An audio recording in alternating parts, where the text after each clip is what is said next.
Saudara, kepemilikan pengelolaan Blok B minyak dan gas atau migas di Aceh Utara masih belum adanya titik temu setelah berakhirnya kontrak pada tanggal 4 Oktober lalu. Sebelumnya dikelola oleh PT Pertamina Hulu Energi atau PHE. Meski sudah berakhir, namun masa pengelolaan Blok B ini belum juga memiliki titik temu untuk menghindari kevakuman pengelolaan. Menteri ESDM atas persetujuan PLT Gubernur Aceh melakukan perpanjangan kontrak sementara untuk ketiga kalinya kepada PHE selama 45 hari terhitung sejak 4 Oktober 2019. Pemerintah Aceh mengusulkan perpanjangan kontrak Blok B tetap menggunakan skema cost recovery dengan pembagian 70% negara, termasuk di dalamnya 70% untuk Aceh dan 30% kontraktor.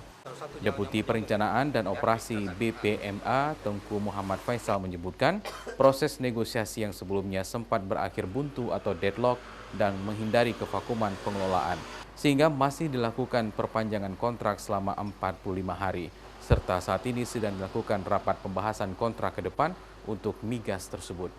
Kami sebagai regulator, dalam hal ini BPMA, telah melakukan semua tugas dan fungsi kami, dan saat ini kami menunggu kebijakan dari pemerintah selanjutnya.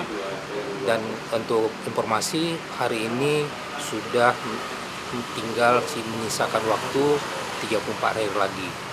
Blok B mulai beroperasi sejak 1977 dengan puncak produksi mencapai 3.400 MMS CFD atau Million Standard Cubic Feet per Day atau juta standar kaki kubik per hari.